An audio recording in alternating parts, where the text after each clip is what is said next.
Hola, ¿qué tal? Paz y bien, les habla el Padre Rubén Francisco Bellante. Es un gusto compartir con ustedes un nuevo capítulo de esta serie llamada Horizontes de Plenitud. Y en el último capítulo pusimos esa imagen tan hermosa que yo espero que realmente hayan meditado, hayan contemplado, hayan orado, de la mujer samaritana que va al pozo a buscar agua constantemente hasta que se encuentra con Jesús cansado y sediento y le dice: quiero darte agua viva para que no tengas nunca más sed. Es decir, para que superes la etapa en la que estás, esa etapa de meseta, de tedio, de aburrimiento, de cansancio, de oscuridad, de pecado en el fondo, de esclavitud.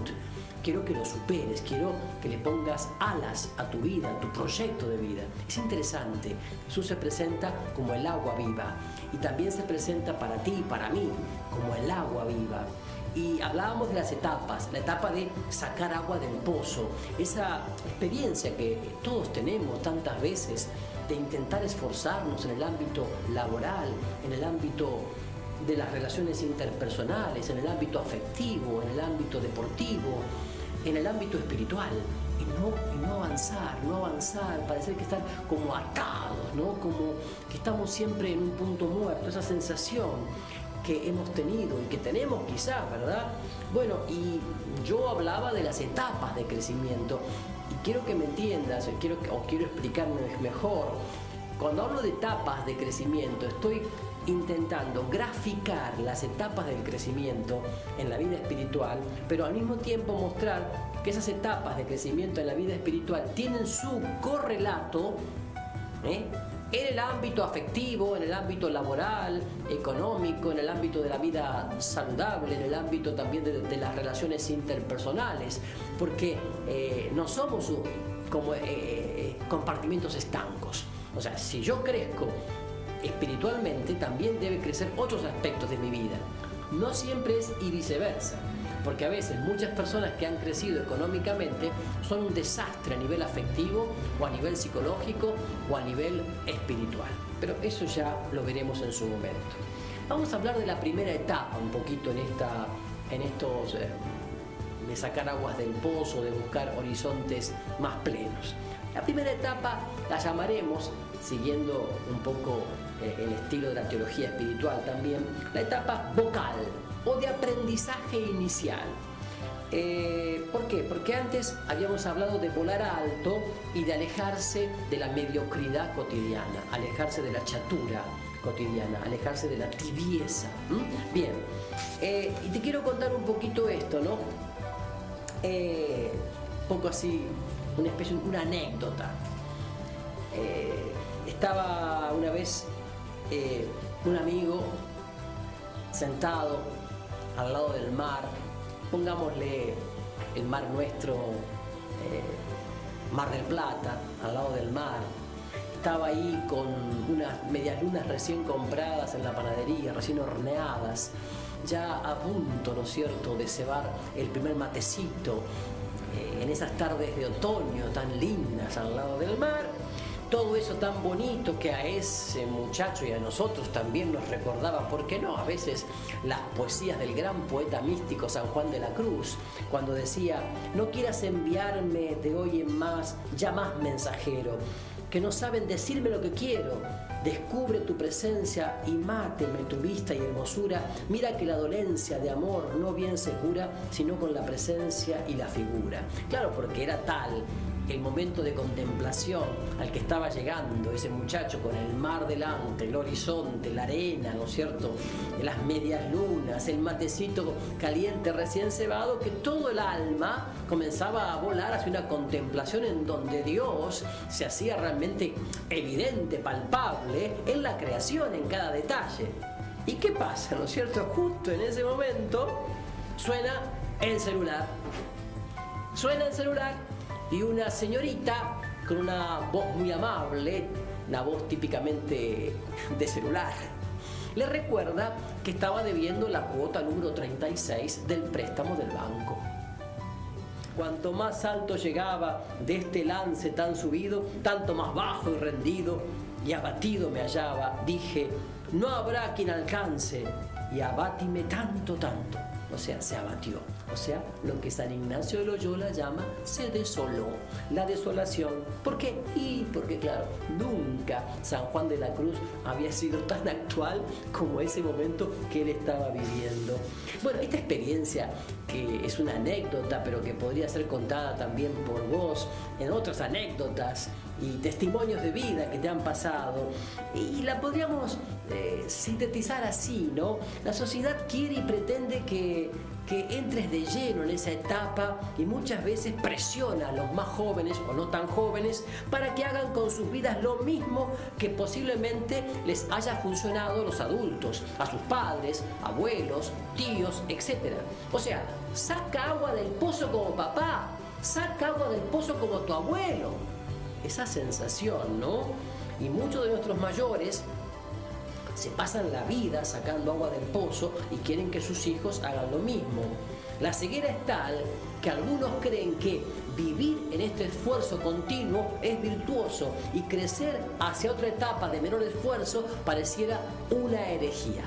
Atención, no estoy hablando de no tener adicción al trabajo, hábito al trabajo, ni de ser creativo en el trabajo, ni de ser un hombre o una mujer del trabajo. Estoy hablando de esos hábitos adictivos, ahora sí, esos hábitos adictivos que vienen adquiriéndose en la familia de generación en generación y casi nos presionan y nos obligan a hacer lo mismo que hicieron papá o el abuelo. Hazte de abajo como yo, se escucha decir en las familias nuestras que somos descendientes de inmigrantes. Y claro, y ahí es donde comenzamos a ver que si vas a sacar agua del pozo, hacelo, pero para crecer en tu vocación y en tu misión, en la tuya, original, única, irrepetible, no en el estilo de tu padre o de tu abuelo, que muy meritorios, pero vivieron su proyecto a su estilo, a su manera. Acá se está proponiendo otra cosa. Se realiza un gran esfuerzo en la búsqueda laboral o en la formación que permita conseguir alguna oportunidad, ¿no es cierto? Y claro, y uno lo ve en los diarios, en los periódicos, se dice: se necesitan 100 vendedores, hombres o mujeres de entre 18 y 35 años de edad, buena presencia, con posibilidades de crecimiento para empresa pujante en ventas, y le agregan, con experiencia previa. Y entonces, ahí está el punto. Un muchacho y una chica de 18, 20, 22 años dicen: ¿qué experiencia previa tengo yo? Es decir, es como que le ponen la lápida antes de empezar a vivir. Y esto es un poco el tema, no encajar a veces en la edad, no encajar a veces en la experiencia de vida. Si realmente tengo capacidades o no tengo capacidades. Vamos a explicar mejor esto a través de un relato que es un poco la empresa de papá, lo llamaríamos así, la empresa de papá. Vemos enseguida.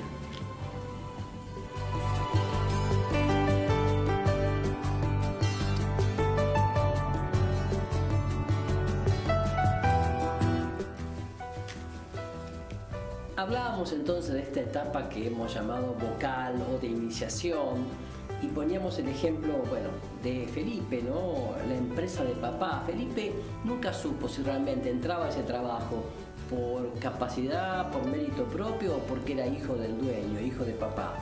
Hasta que un día un empleado, quizás enojado, con un mal día o no sé qué, bueno, se enojó mucho con él y gritó delante del resto de los empleados: sos un inútil y estás aquí únicamente porque sos el hijo del dueño, pero no servís para nada, no tenés experiencia. Bueno, y aunque después eso pasó y le pidió perdón, digamos, el empleado al muchacho, el muchacho siempre quedó, Felipe quedó con la duda: ¿realmente estaré aquí porque es lo mío? ¿Estaré aquí porque es mi vocación? ¿Estaré aquí porque tengo capacidades?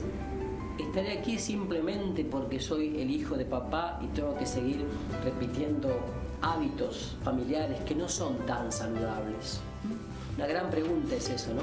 También, ¿cómo no olvidar lo que me cuentan a veces algunos jóvenes sobre todo en una ciudad tan grande como es Buenos Aires, que también empiezan, digamos, siendo cadete, ¿no? Y a veces tienen que, como trabajan en una empresa importante, en una compañía de sesgo multinacional, aunque no lo sea, tienen que ponerse sí o sí el traje, o sea, saco, corbata, y tienen que recorrer los 100 barrios porteños, por decir, simplemente llevando una correspondencia o llevando una publicación de la empresa o llevando comunicaciones personales de la empresa a diferentes empresas o lugares o personas o oficinas, etcétera, etcétera. Y entonces contaba este muchacho que en realidad decía: con lo que yo ganaba en esa empresa apenas me alcanzaba para pagar mi boleto de los colectivos para ir, o del subte, para ir de un lado al otro de la ciudad, y para comerme un sándwich y una gaseosa, un refresco lo más rápido posible al mediodía. O sea que lo que ganaba era para pagar boletos del colectivo, del bus o del subterráneo, y para comer un sándwich miserable. Y encima llegaba a la oficina donde trabajaba en la empresa y me veía, bueno, el traje, que era de invierno porque fue la última oferta que había conseguido en las casas de liquidación, siendo que ya estábamos en verano. La camisa arrugada de tanto estar sentado en diferentes lugares esperando. La corbata con un montón de nudos porque ya me ahorcaba. ¿Y qué veía en todo eso? Y de repente veía pasar al gerente de la empresa, que no tendría más de 40 años, pero con un traje excelente, bien vestido, a veces lo vi pasar con palos de golf, y como tenía acceso a la computadora y a las cuentas, también me di cuenta que su sueldo tenía varios ceros más que el mío, ¿no? Y claro, y entonces uno se pregunta, en este mundo paradojal, ¿no? Lleno de paradojas, el que hace mayores esfuerzos físicos parece que va a recibir los mayores o las mayores remuneraciones económicas, y no siempre es así. En donde uno cree que por el esfuerzo que uno hace debería recibir más rédito económico, laboral, afectivo en la relación interpersonal y también en la vida espiritual. Lo pongo con ejemplos, estoy poniendo ejemplos, pero me gustaría que lo bajes a tu vida en esta etapa primera, ¿no? Y valores como familia, amistades, deportes, arte quedan en un segundo plano porque los 7 días de la semana estoy ocupado en el esfuerzo y más esfuerzo. ¿Por qué? Y porque tengo que progresar, tengo que superarme, porque supone que se va a necesitar aprobar materias, muchas materias, para no quedar fuera del sistema, porque pareciera como que los vínculos que no se dan fácilmente, sino que necesitan mucha energía para que se produzcan o se mantengan, son más importantes que los otros que se dan en la vida interpersonal más sencillamente. Porque también, si pensamos esto en el ámbito de lo espiritual o de la intimidad, también allí se notan los grandes esfuerzos por intentar mantener una virtud, o para buscar un espacio de oración, o para concentrarme en algún ejercicio de contacto bíblico, pero siempre con esfuerzo, el esfuerzo de uno. O sea, está más puesta la cosa en lo que yo hago, en mi esfuerzo, que en la gratuidad de quien quiere regalármelo. Esto me parece muy importante, porque perdemos de vista el disfrute de lo que estamos haciendo. Yo estoy haciendo esto en este momento para ustedes, que ciertamente me lleva un esfuerzo de preparación, de producción, pero si yo no siento un disfrute al hacerlo, disfrute simplemente por el solo hecho de compartirlo con ustedes. Esto también pasa en el ámbito laboral. Hemos perdido la idea del disfrute, pero también en el ámbito de la fe, en el ámbito de la oración, del contacto con la palabra de Dios, de la participación en la misa o del apostolado. Lo hacemos como una carga moral que debo hacer. Algo así como, lo dije, un cumplimiento, cumplo y miento porque debo hacerlo, porque está mandado, porque así me siento bien, pero siempre como un mandato que me presiona, no que me hace libre. Entonces, a estas personas, entre las cuales podemos estar nosotros, les cuesta disfrutar. ¿Por qué? Y porque no se sienten como merecedores de un disfrute. Hay que hacerlo y basta. Bueno, en esta etapa, insisto, vocal, inicial, bueno, estamos reproduciendo sin querer, inconscientemente, las creencias familiares con sus grandes virtudes y con sus grandes defectos. O sea, aquello que hemos recibido del ambiente cultural donde hemos crecido. Es decir, que se necesita mucho esfuerzo físico o mental para conquistar pequeños resultados. Y la persona que vive en esta etapa generalmente no se cuestiona sobre los patrones recibidos, los estilos recibidos de creencias familiares o laborales aprendidos. Simplemente los repite al pie de la letra. Y a veces inconscientemente. Repite lo que recibió de padres, abuelos, maestros, contexto social, cultural. Bien, ahora yo digo, ¿por qué no puedo ser tan voluntarioso como mi padre, mi madre o mi hermana o mi hermano mayor? Nunca llegaré a ser tan perseverante como ellos. Entonces me frustro. Y enseguida llega la baja autoestima. Comienzo a darme cuenta que soy medio inservible, que no puedo ser como ellos, que no llego a ser como ellos. Y la autoestima, ustedes saben, es la madre de un montón de desgracias porque me repliega sobre sí mismo, me encierra.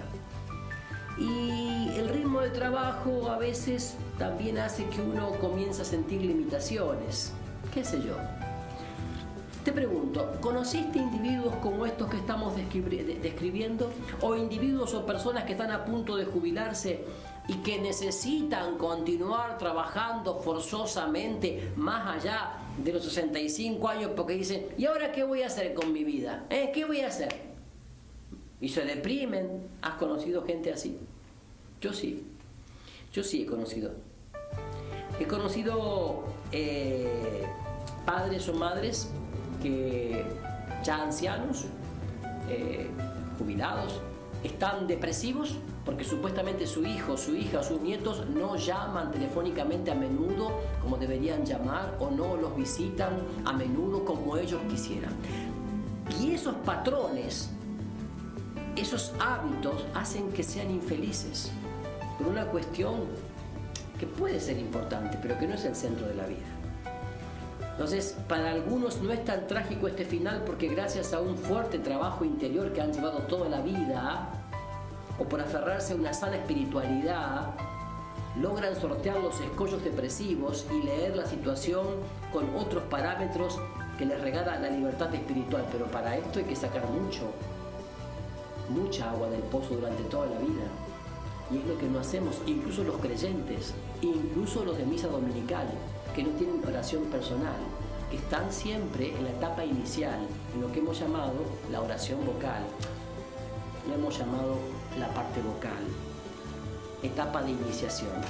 La vida se encargará entonces de mostrarnos cómo las circunstancias que parecen trágicas, difíciles, espantosas, pueden ser sorteadas con paz en el corazón, la paz en medio de las tormentas, con una espiritualidad sana y una psicología sana.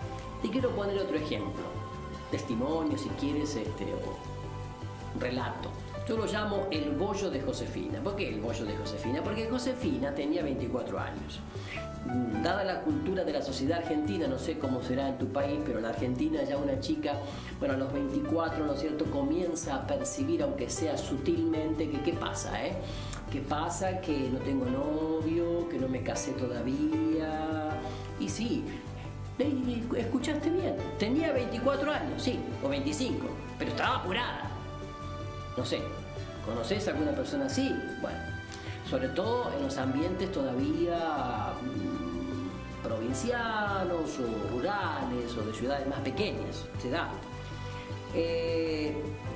Hay muchos jóvenes y muchas chicas, sobre todo, que piensan que pierden el tren a esa edad, si han llegado a no tener novio o casado. Bien, pero hay una cosa que sí quiero decirte, que los apuros y los vínculos son siempre mala junta.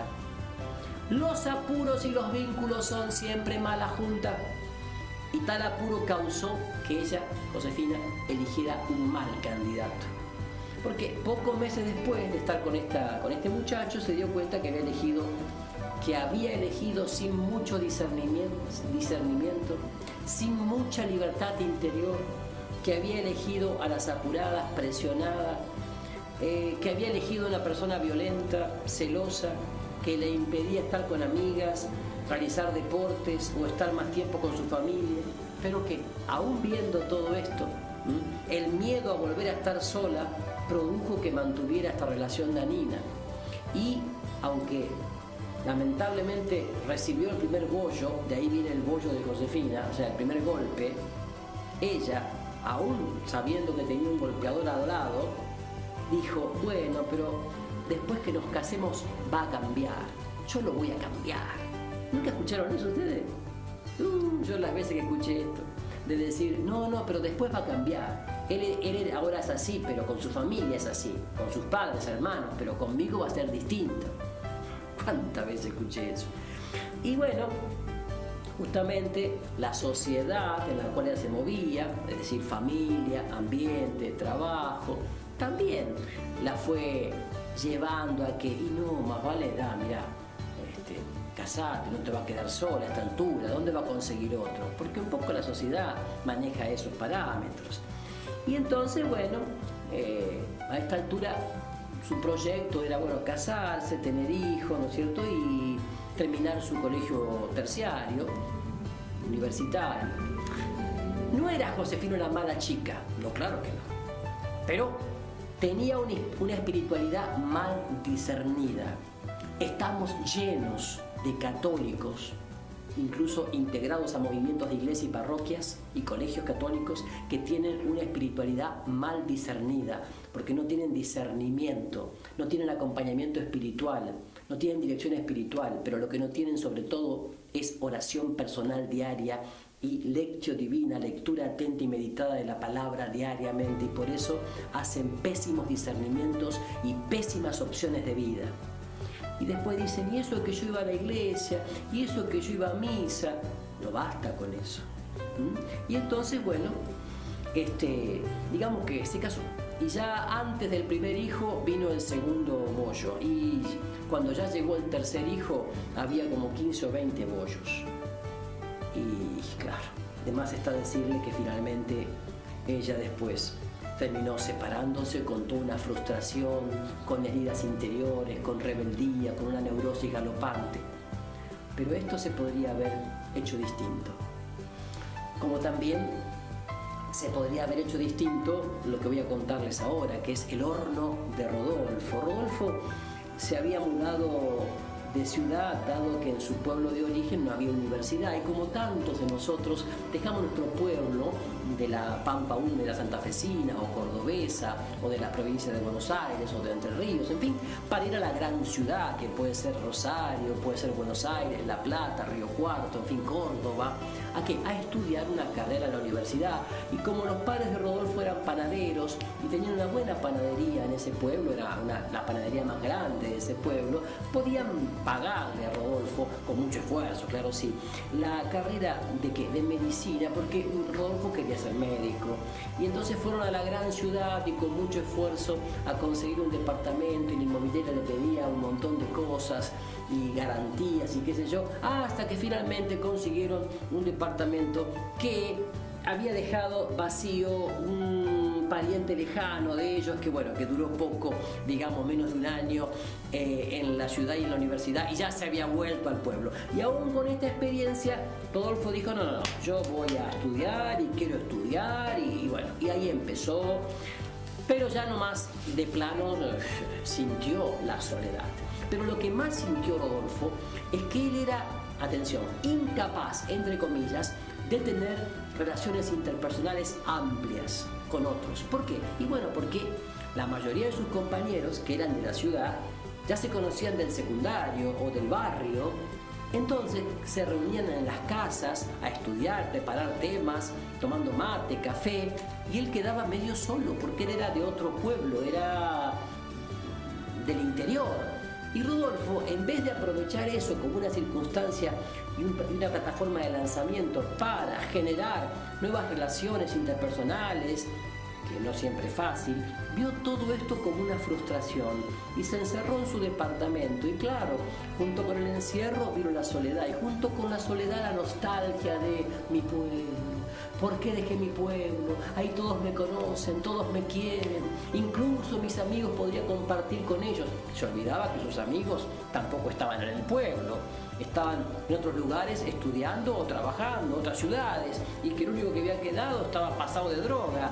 También pensó en la noviecita, que en realidad nunca había sido noviecita, era la chica con la cual simpatizaba, pero que no había pasado a mayores.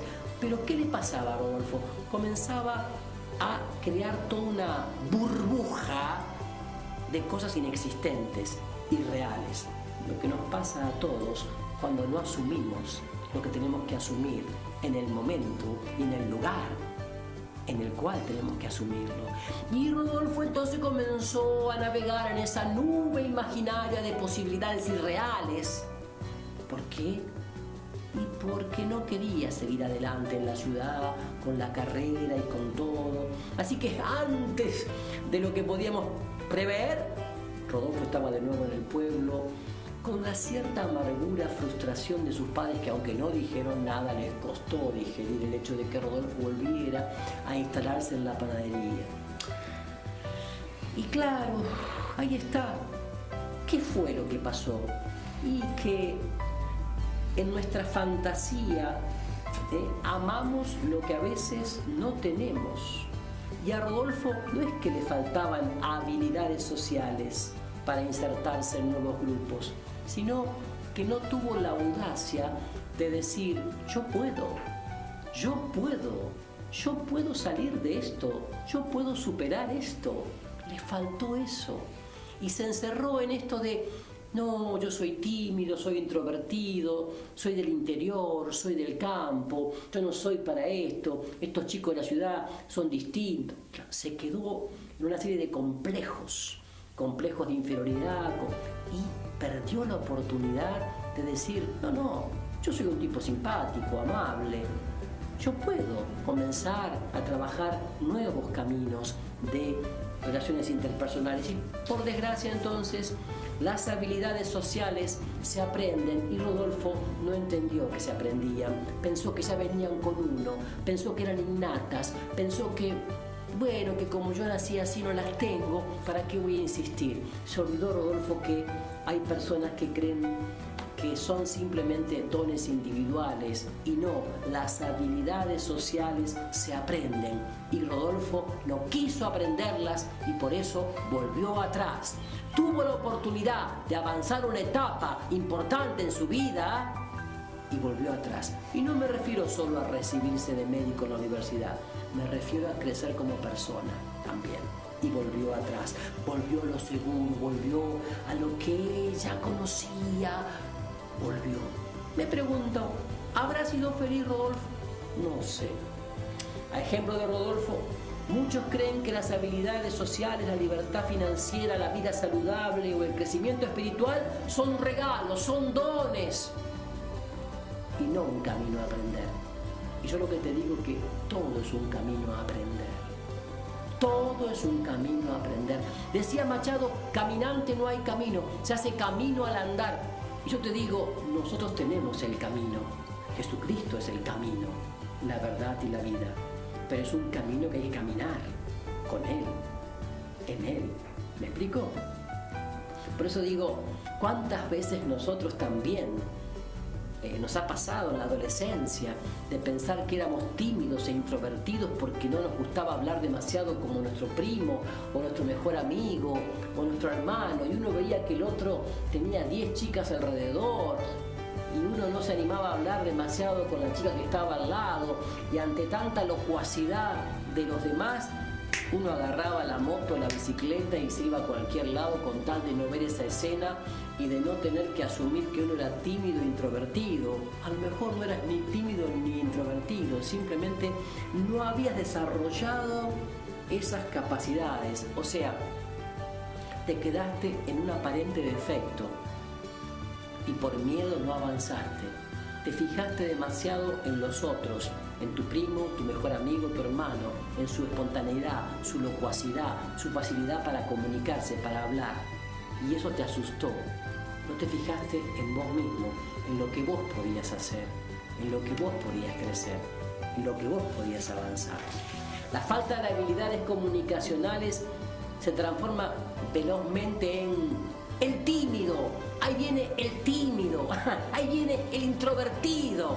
Y enseguida nos caratulan. Qué lástima. También a veces el fracaso se establece en vínculos armoniosos y duraderos cuando se le dice: ¡ah, ahí viene la solterona!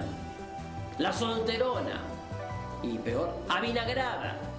Y el rótulo ya está, es la solterona. A lo mejor fue una chica agradable, una chica que no tuvo oportunidad o que no quiso casarse, porque la soltería también es una vocación, pero le ponen el rótulo en algunos ámbitos. ¿Qué querés con esta solterona histérica, neurótica? Y esto ciertamente no ayuda. Entonces, esta primera etapa es para aquellos que quieran comenzar a transitar el camino que los conducirá hasta sus mayores anhelos. Te pregunto, ¿realmente querés ser feliz y libre en cada área de tu vida? ¿Lo querés hacer? Bueno, una de las maneras es buscar un mentor, alguien que te ayude, un testigo, un testimonio. Puede ser una persona que conozcas, puede ser un amigo, puede ser un director espiritual, puede ser un referente que conozcas a través de un libro, de un video, de una película, pero es importante que en cada área, como dije recién, afectiva, laboral, espiritual, puedas aprender a crecer y a superarte.